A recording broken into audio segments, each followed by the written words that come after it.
Every once in a while, a gospel reading chosen for the coming week seems to perplex this preacher at times. When I read from Mark's gospel last Monday, still in the first chapter, I read it and read it and I read it. Sometimes getting a message out of a pericope of the gospel is like getting blood out of a beet for me. And this was one of those occasions. But finally, drip by drip by drip, I realized what I had to do. Mark's first chapter is chock full of so many things.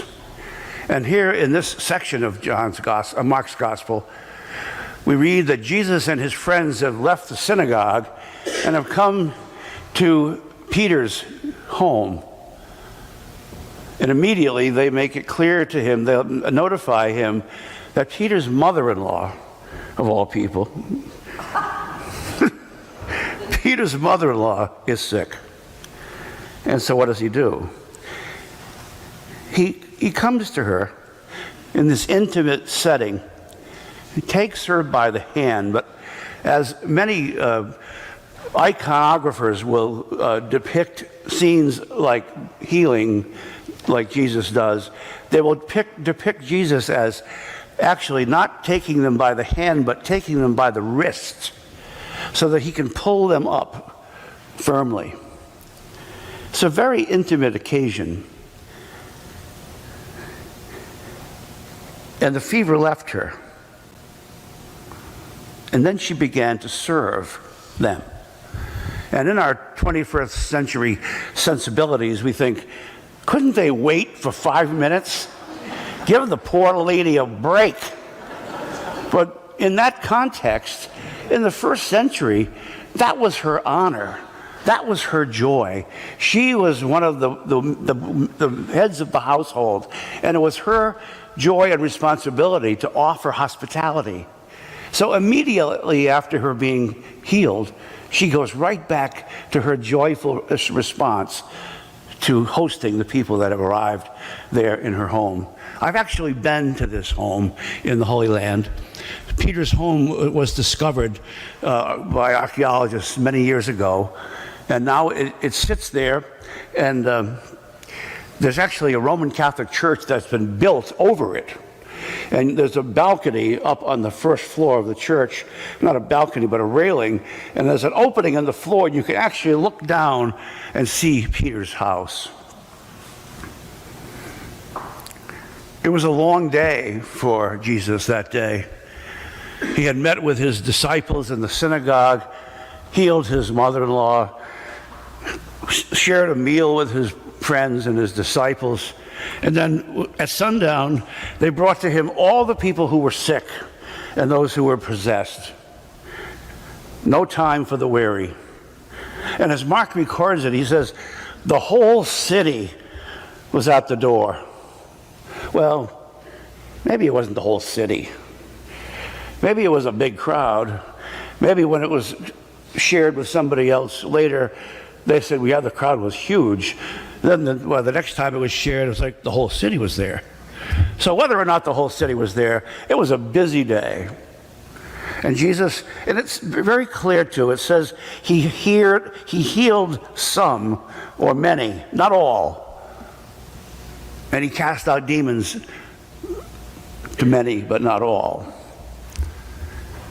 And that was the key to me. He could have cured and exorcised everybody. But Mark said that's not what he did.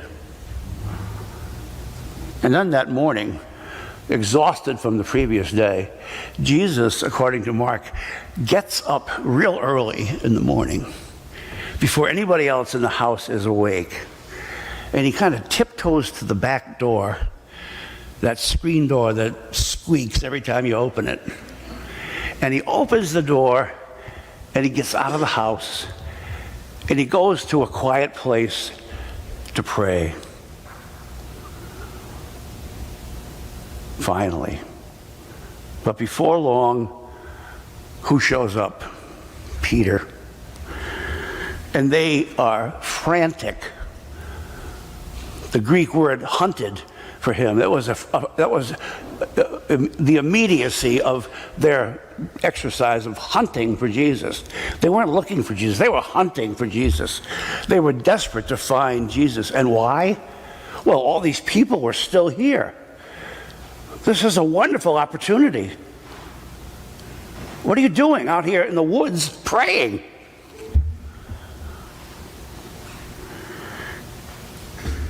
He says, everyone's searching for you, Jesus.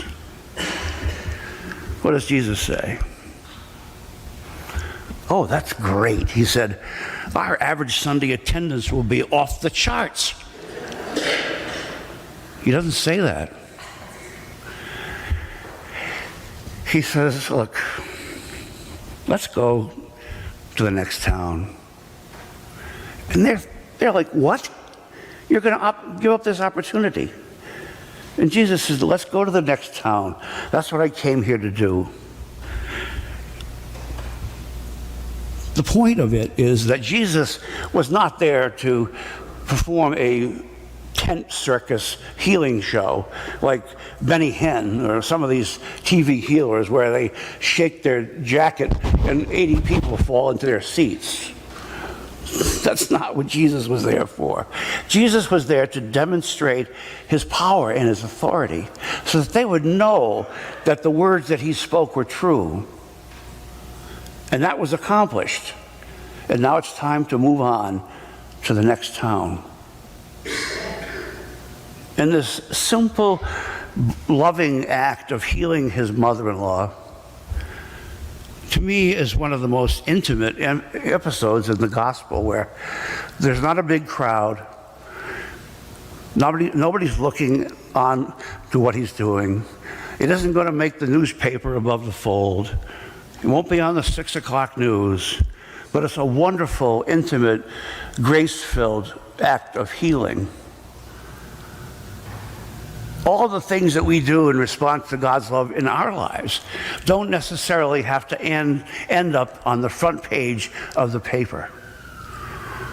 Every act of kindness and mercy and love that we extend as Christians, they don't always have to be extraordinary. They're ordinary acts mostly. But the extraordinary effect of our love is what happens next. Each by each, in those occasions in our own lives when we're confronted by hatred and fear and anxiety and shame and judgmentalism and political hatred, each time we have a conflict or someone presents us with a challenge, those are the opportunities for us to extend this kind of palpable love and mercy. It's not going to make the front page. It's not going to be above or below the fold. But those are the opportunities that we have every day. Those are the opportunities that we are fed for. We come here and are sustained by this sacred meal. We gather together with people, probably some people we don't even know. And we come and we open our hearts to God. Heal us and fill us and send us to do the work you have given us to do. In a hungry and broken world, that's what we're called for. It doesn't matter about the average Sunday attendance. If it builds, that's how it'll build. And that's wonderful because that shows a sign of strength and a sign of welcome. The kind of hospitality that Peter's mother-in-law was able to finally re-engage with. Those kind, simple acts of hospitality by just being present. In my experience as a priest, visiting those who are hospitalized or homebound, there aren't a lot of profound words that are necessary in those occasions.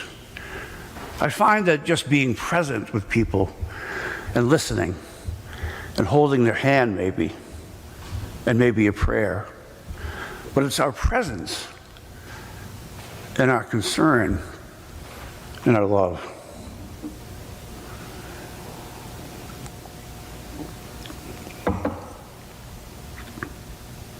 We can do this. We can do this despite the words contrary to what everyone wants to say about organized religion. We can do this. We are doing this. And we need to continue to do this.